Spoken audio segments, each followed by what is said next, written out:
Good morning বন্ধুরা, সকলে কেমন আছো? আশা করব অনেক ভালো আছো। আমি সুকৃতি নতুন একটা ব্লকে সকলকে জানাই অনেক অনেক ভালোবাসা। দেখো বন্ধুরা, পরন্ত গ্রীষ্মের দাবদাহে এসেই গেছে মনে হচ্ছে। শীতকাল যেতে না যেতেই বসন্তকাল শুরু হয়ে গেছে। আর বসন্তকাল এসেছে মানেই ঘর বাড়িতে আমার পড়ে গেছে ঝুল। খুব ঝুল পড়েছিল, ঘর বাড়িটা ভালো করে ঝুল ঝাড়ু দিয়ে পরিষ্কার করে আজকে ঠিক করেছি রান্নাঘরের ফ্রিজ, র্যাক সবকিছু পরিষ্কার করে নেব।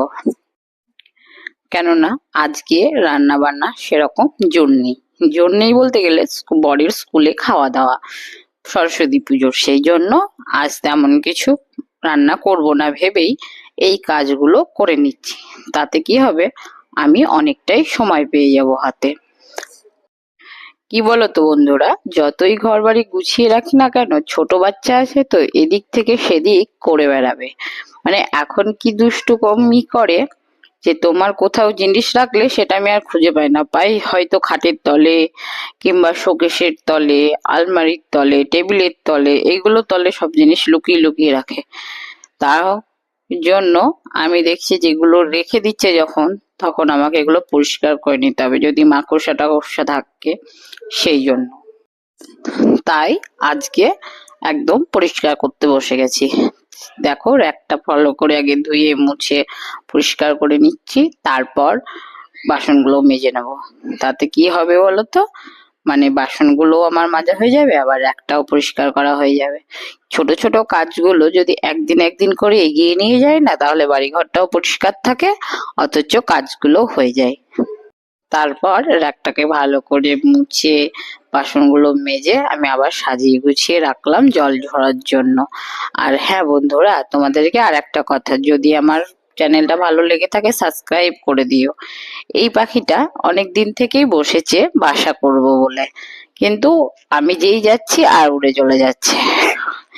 তারপর খুব ক্লান্ত লাগছিল বলে একটু আলু কাবলি বানিয়ে নিয়েছিলাম। কি বলতো বন্ধুরা, মানে কাজ করে যদি একটু চটপটায় খাওয়া যায়, বেশ ভেতরে এনার্জি আসে। সেই জন্য বাচ্চার পাপার কাছে দিয়ে আমি একটু আলু কাবলি বানিয়ে নিয়েছিলাম। আমরা দুজনেই খেয়েছি, আর বাচ্চা খেয়েছে শুধু আলু। কেন বলতো, টক ঝাল মিষ্টি এখন দিলে না ও খেতে পারবে না, সেই জন্য আমরাই শুধু খেয়েছিলাম। আর কি বলতো, ছোট বাচ্চা খুব অনুকরণ করতে ভালোবাসে, তো এবার আমরা খাচ্ছি দেখলে ও ছটপট করবে, সেই জন্য ওকে দিয়েছিলাম শুধু সিদ্ধ আলু সামান্য লবণ দিয়ে।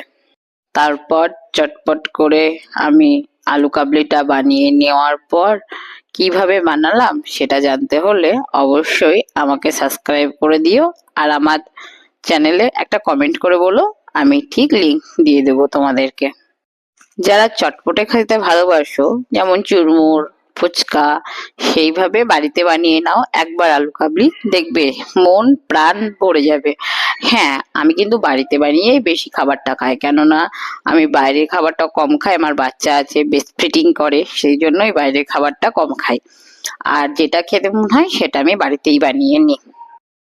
সেই জন্য মানে সকাল থেকে অনেক জল টল ঘেটেছি, কাজ করেছি, দিয়ে ক্লান্ত হয়ে গেছি বলে চটপট বানিয়ে নিলাম, এবং খেতে দুর্দান্ত হয়েছিল। মনে হচ্ছিল আর কিছু খাবারই লাগবে না, এত ভালো হয়েছিল। আর সকালের আমাদের জলখাবার বলতে এটাই আমি করেছিলাম, আলাদা করে কোনো কিছু করিনি। ভেবেছিলাম ভালো করে ডিটেলস দিয়ে তোমাদেরকে দেখাবো, কিন্তু সেই সময় না পাওয়ার জন্য চটপটি করে নিতে হয়েছে। মানে চটপট তৈরি চটপটি হচ্ছে আলু কাবলি। দারুণ খেতে বন্ধুরা, বাড়িতে অবশ্যই একবার বানিয়ে খেও। তারপর আমি সোজা চলে গেছি আবার রান্নাঘরে, কেননা বর যাবে স্কুলে, যে স্কুলের প্রোগ্রাম আছে বললাম, খাওয়া দাওয়া আছে। এবার ওরা তো গিয়ে গিয়ে আর খেতে পারবে না, সেই জন্য ও বললো যে আমার জন্য একটু রুটি তরকারি করে দাও, তারপরে আমি খেয়ে দিয়ে চলে যাব। তারপর আমি বললাম ঠিক আছে, ফ্রিজটা যখন পরিষ্কার করেছি, ফ্রিজের কাপড় মানে জিনিসপত্রগুলো একটু ধুয়ে মুছে স্নানটা করে নিই, তারপরে আমি করছি। তারপরে দেখো বন্ধুরা, আমি কিন্তু স্নান সেরে চটপট করে রুটি আর ছোলার ডাল করে দিয়েছি, সঙ্গে বোঁদে রেখেছিলাম। আবার ছেলেকে নিয়েও গেছে, দেখো ছেলে আমার যাওয়ার জন্য তৈরি।